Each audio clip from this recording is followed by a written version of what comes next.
Welcome to climax cross talk. இன்னைக்கு நாம cross talk பண்ண போற கிளைமேக்ஸ் எந்த படத்தோடதும் கிடையாது. ஒரு இன்சிடென்ட் நடந்திருக்கு. அது இந்த உலகம் பூரா ரொம்ப வைரலா பேசிக்கிட்டு இருந்த இன்சிடென்ட். அது என்னவா இருக்கும்? ஆளாளுக்கு ஒண்ணு சொல்லக்கூடாது, ஏதாவது ஒண்ணு சொல்லுங்க அப்படின்னு யோசிச்சு டைம் வேஸ்ட் பண்ணக்கூடாது. ஏன்னா நான் தான் இருக்கிறேனே, அதை எடுத்துக்கிட்டு வர. அது பாத்திரலாமா?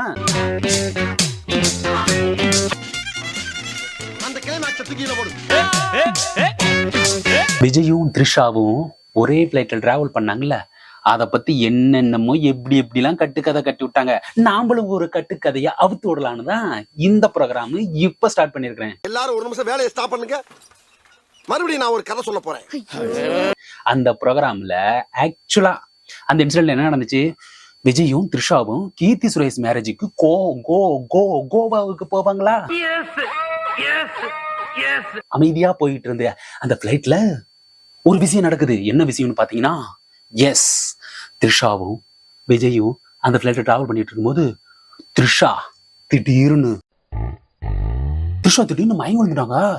மயங்கி விழுந்தோடனையும் அந்த பிளைட்ல இருக்கிறவங்க எல்லாத்துக்கும் ஐயோ என்னாச்சு, இவ்வளவு பெரிய ஆக்ட்ரஸ் மயங்கி விழுந்துட்டாங்களே அப்படின்னு சொல்லிட்டு அலப்பா இருக்கும்போது அந்த பக்கம் கூட்டத்தெல்லாம் பிச்சுக்கிட்டு ஒரு ஆள் வருது. தள்ளுங்க தள்ளுங்க தள்ளுங்க தள்ளுங்க அப்படின்ட்டு. என்னடா அது, யாரா அது அப்படின்னு சொல்லிட்டு எல்லாருமே ஆஞ்சு பார்க்க, கூட்டத்தை பிச்சுக்கிட்டு வந்த ஆளு வந்து அந்த கையை பிடிச்சி இப்படி இப்படி இப்படின்னு பார்த்துட்டே இருக்குது. ஓகே, பார்த்துட்டு எல்லாத்துக்கும் ஒரு குட் நியூஸ், நம்ம த்ரிஷா அம்மாவாக போறாங்க அப்படின்னு சொல்லி கூட்டமே பாக்குது. விஜயும் அந்தவங்க பாக்குது. யாரா அவன், எங்க இருந்தோ வந்தான், டாக்டர் சொன்னான், உள்ள பூந்து உள்ளங்கையை பிடிச்சி அங்கெல்லாம் பார்த்துட்டு அம்மாவாக போறாங்கன்னு சொல்லிட்டாங்க அப்படின்னு சொல்லிட்டு கட் பண்ற சமயத்துல அவனும் போட்டோ எடுத்து வீடியோ எடுத்து எல்லாத்தையும் அப்படியே நெட்ல போட ஆரம்பிச்சிட்டான். இவங்க பிளைட்ல போயிட்டு இருக்க சமயத்துல இடத்துல எல்லாமே வைரலா பரவிட்டு இருக்குது. இங்க எங்க அங்கங்க த்ரிஷா அம்மாவை போறாங்க, த்ரிஷா அம்மாவை போறாங்க, த்ரிஷா அம்மாவை போறாங்க. விஜயும் த்ரிஷாவும் பிளைட்ல டிராவல் பண்ணும்போது இந்த நியூஸ் வந்திருக்குது, த்ரிஷா அம்மாவை போறாங்க. ஐயோ, த்ரிஷா அம்மாவை போறாங்களா அப்படின்னு சொல்லிட்டு எல்லாமே வைரல் ஆகிட்டு இருக்கும்போது இவங்க வந்து அந்த பறந்துகிட்டே விஜய்க்கு ஏற்கனவே தெரியும் இதெல்லாம் நடந்துரும், எல்லாம் போட்டோ எடுக்கிறாங்க, நான் கீழே இறங்கி அங்க போய் என்ன நடக்க போதோ அப்படின்னு சொல்லிட்டு இருக்கிற டைம்ல இவர் வர கூலா யாரு அந்த பார்த்தாருல டாக்டர், அவர் கூட வந்து காம் டவுன் அதான் சொல்லிட்டுல எல்லாம் பர்ஃபெக்டா நடக்கும் அப்படின்னு சொல்லிட்டு அமைதியா போய் அவரு தண்ணி குடிச்சிட்டு உட்காந்துறாரு. பிளைட் அப்படியே போய் கீழே லேண்ட் ஆக பாக்குது. அங்க ரிப்போர்ட்டர்ஸ் கூட்டம் ஏகப்பட்டது. ஏன்னா ஏற்கனவே விஷயம் தான் வந்துருச்சு, ஏகப்பட்ட கூட்டம். உடனே விஜயம் கேள்வி கேட்கணும்னு சொல்லிட்டு எல்லாமே ரெடியா இருக்காங்க. அப்ப விஜயும் த்ரிஷாவும் இறங்கி வராங்க. நம்ம த்ரிஷா வந்து டயர்டா வராங்க. விஜயம் அப்படி போகும்போது ஒருத்தன் கொண்டு மைக்க கொண்டு வாயில விடுறான். விஜய் யா வாயில விடுற, மூச்சு முடிச்சு எத்து போறேன், விஷயத்தை கேள்வி அப்படின்னு. அப்புறமேட்டு தான் அங்க வந்து நம்ம பயில்வான் ரங்கநாதர் இருக்காருல்ல, பயில்வான் ரங்கநாதன் ஒன்னே கேக்குறாங்க, ஆமா எங்களுக்கெல்லாம் ஒரு நியூஸ் வந்திருக்குது, உண்மையா? எப்பயும் காமனம்னா இருப்பார்ல விஜய், அதே மாதிரி அமைதியாவே இருந்துகிட்டு இருக்காரு. அப்புறமேட்டுக்கு இதுக்கு வழியே இல்லையா, வேற மாதிரியா இருக்கு, பூனை வாழை விட்டுட்டு புலி வாழை பிடிச்சிட்டா, நீங்க ஏதோ ஒன்று சொல்லுங்க சார், எத்தனை ரிப்போர்ட்டர்ஸ் கேட்டுட்டே இருக்கிறோம், நீங்க வேற அப்படி பண்ணிருக்கீங்க, இதுக்கு என்ன சார் சொல்யூஷன், என்ன சொல்லுங்க, அது விஷயத்தை ஓபன் பண்ணாதானே எங்களுக்கு தெரியும். அப்புறம் இப்படி இருந்தா அப்புறம் நாங்க இப்படி எழுதுமோ அப்படி எழுதிருவோம் அப்படின்னு. அதுக்கு மேல உங்க இஷ்டம், நம்ம என்ன பண்ண முடியும்? இதுக்கெல்லாம் யாரா காரணம் அப்படின்னு விஜய் அப்படியே மைண்ட் வாய்ஸ்ல யோசிச்சுட்டே இருக்கும்போது எங்கேயா அந்த கூப்பிடியா அந்த டாக்டர் அப்படின்னு சொல்லிட்டு விஜய் கத்தினோன்னுமே அந்த டாக்டர் பிச்சுக்கிட்டு வரான். எல்லாத்துக்கும் காரணம் அந்த டாக்டர் தான். சரியா டாக்டர், நீங்க என்ன தோணுதோ அங்க என்ன சொன்னீங்களோ அந்த விஷயத்தை இங்க அப்படியே சொல்லிருங்க அப்படின்னு சொன்னோன்னே தான் ஒரு பிளாஷ்பேக் ஓப்பன் ஆகுது. பிளாஷ்பேக் ஓப்பன் ஆனோடனே என்ன ஆகுதுன்னா, விஜய்க்கு பக்கத்துல போய் இந்த டாக்டர் உட்காந்துருப்பாங்கல்ல, அங்க உட்காந்த உடனே யோ என்னையா சொல்ற, எல்லாம் கூட்டமெல்லாம் எல்லாம் போயிடுச்சு, பிளைட்ல அப்படியே வந்துகிட்டே இருக்கிறாங்க. விஜய் வந்து அந்த ஆளுகிட்ட, யோ டாக்டர்னு சொல்ற, என்னையா போய் பார்த்துட்டு அம்மாவன்னு சொல்றேன், என்னையா இப்ப போய் இந்த விஷயத்தை ஓபன் பண்ணலாமா, என்னையா குழப்பமா இருக்க? உங்களுக்கு தான் குழப்பம், எனக்கு இல்ல சார். என்ன சார், நான் தப்பா எதுவும் சொல்லியே சார், நீங்க என்ன பண்ணிருக்கிறீங்க, ஒரு கட்சி ஆரம்பிச்சிருக்கிறீங்க கரெக்டா? ஆமா. அப்புறமேட்டுக்கு இது யாரு, த்ரிஷா, இவங்க நடிகை. ஆமா. இவங்க என்ன பண்ண போறாங்க, உங்க கூட டிராவல் ஆகுறாங்க, உங்களுக்கு எல்லாத்துக்கும் சப்போர்ட்டா இருக்கிறாங்க. அப்புறம் இவங்க யாரு, நீங்க உடனே வந்து கட்சி ஆரம்பிச்சு பெரியதா ஆயிருச்சு. ஆனா பெருசா ஆனோன்னு என்ன சொல்லுவீங்க, பொதுச் செயலாளர் பகுதியை கொடுப்பீங்களா? கண்டிப்பா கொடுப்பீங்க, எனக்கு தெரியும்.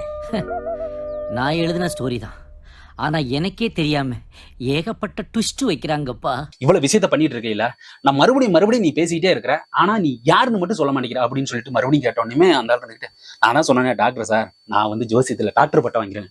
ஜோசியத்துல டாக்டர் பட்டமா அப்படி கொடுப்பாங்களா அப்படி விஜயம் அப்படி மேல இங்கேயும் பேச பார்க்க உடனே மயக்கம் போட்டு விழுந்த உடனே நான் போய் பார்த்தேன். அதுதான் கையை பிடிச்சனே, கையை பிடிச்சி உள்ளங்கையில வச்சு பார்த்தனே, த்ரிஷாவோட கை நல்ல பிரகாசமா இருக்குதே, அப்படியே ரேகை எல்லாம் அப்படி பிரகாசமா எதிர்கால ரேகை அப்படியே நம்ம பிச்சுக்கிட்டு ஓடுதுங்க அப்படியே மேல.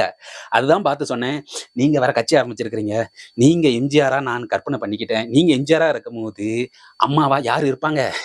இப்போதைக்கு நாங்க எல்லாம் நினைக்கிறது அம்மாவா இருக்கிறது இவங்க தான். அதனாலதான் நான் அப்பவே சொன்னேன். நான் இந்த கதையை உங்ககிட்ட சொன்னேன்னு யார்ட்டையும் சொல்லிடாதீங்க. விஜய்க்கு ஒரே ஷாக்கு. அப்படியே பிளாஷ்பேக் கட் ஆகி இங்க வந்தோன்னுமே ரிப்போர்ட்டர்ஸ் எல்லாம் இதுதானா, நீங்களும் திருந்தாதீங்க, திருந்தவங்களும் திருந்த விடாதீங்க. நாங்களே என்னவோ ஏதோ ஒண்ணு நினைச்சேன் அப்படின்னு சொல்லிட்டு அந்த இது வந்து இப்போ பையன் வளராது. அப்படி அம்மாவை போறாங்கன்னு சொல்லியாச்சு. ஆனா அம்மாவன்னு சொன்னது வந்து ஏன் கிளாரிட்டி கொடுக்கல? அந்த கிளாரிட்டிக்கெல்லாம் இந்த ஆள புடிங்கயா அப்படின்னு நான் தான் சொல்றேன். நான் தான் எல்லாத்துக்கும் காரணம். ஆனா நான் தெளிவா சொல்லணும்னு நினைச்சேன். தெளிவா சொல்றதுக்கு முன்னாடி பிளைட்ல என்ன நடந்துச்சு தெரியுமா அப்படின்னு சொல்லிட்டு இன்னொரு கொண்டு போட்டோனையும் அங்க என்ன நடந்துச்சு தெரியுமா, நம்ம யாரு தளபதி தாறு பாருங்க ஒரு கன்னத்துல பலார்னு அடி வாங்கிட்டு, யோ நான் இருக்கிற கண்டிஷன்ல ஒரு விஷயத்த ஸ்டேட்மெண்ட்டை கரெக்டா சொல்லியா திருச்சி பேசி அங்க எல்லாம் மானத்தை வாங்கிட்டு இருக்கிறாங்க. அதனால என் கட்சியில இருக்கிறீங்களோ கட்சியை சார்ந்து இருக்கிறவங்களோ யாரா இருந்தாலும் என் விஷயத்தை பத்தி பேசும்போது தெளிவா சொல்லுங்க. இப்படி தெளிவா பேசணும். நீ எம்ஜிஆரா நினைச்சது சரி, ஆங்கில அம்மாவா நினைச்சது சரி, ஆனா அதை எல்லாத்தையும் இப்ப சொல்லலாமாயா, கட்சி வளரட்டும் அப்படின்னு சொல்லிட்டாருங்க. அப்புறம் நான் வாங்கிட்டு இப்படியே போயிட்டுங்க அப்படின்னு சொன்னோம். இனிமே ரிப்போர்ட்டர்ஸ் எல்லாம் விஜய் எப்பயுமே வெரி குட் தான், கரெக்டான பாயிண்ட் கரெக்டான இடத்துல சொல்லியிருக்கிறாரு. ஓகேங்க, இப்ப எல்லாம் கிளாரிட்டி கிளியர் ஆயிடுச்சு. ஸோ இனிமேட்டுக்கு யாருமே இதை பத்தி தப்பாவே பேசக்கூடாது. இவங்களோட ரிலேஷன்ஷிப் பக்காவான டீசென்டான ரிலேஷன்ஷிப், இவங்க பக்காவா இருக்கிறாங்க அப்படி டீசென்ட் அனுப்ப பாரு அப்படின்னு சொல்லிட்டு ரிப்போர்ட்டர் எல்லாம் போங்கயா, நியூஸ் கிடைச்சிருச்சுல, அதை எல்லாத்தையும் போட்டு கிளாஸ் நியூஸா ஓட்டுங்க அப்படின்னு சொன்னோன்னே விஜய்க்கு அப்பாடா இப்போதாண்டா நல்லா பெருமூச்சு விட்டுருக்கேன், இப்போதாண்டா எனக்கு நிம்மதி, நல்லபடியா இருக்க போகுது, இனிமேட்டு கட்சி பணிகளை சூப்பரா நடத்தலாம் அப்படின்னு சொல்லிட்டு, ஏமா அங்க பாருமா நீ கூட வர்றது கூட போறது அதெல்லாம் சரி, ஆனா கொஞ்சம் பார்த்து நடந்துக்குமா, ஏதாவது நல்ல சோத்தை தின்னுட்டு வா, பழைய சோத்தை தின்னுட்டு வந்துட்டு இங்க மயக்கம் போட்டு விழுந்து இங்க ஏயா குழப்ப திரும்பணும்னு திருஷா இருந்துட்டு சரிங்க தளபதி அப்படின்னு சொல்லிட்டு அவங்க அந்த பக்கம் போவ, தளபதி அப்படியே வெயிட்டா பாடி கார்டோட இந்த பக்கம் போவ, படத்தை என் பண்றோம். இந்த எண்டோட நான் கிளம்புறேன், பை.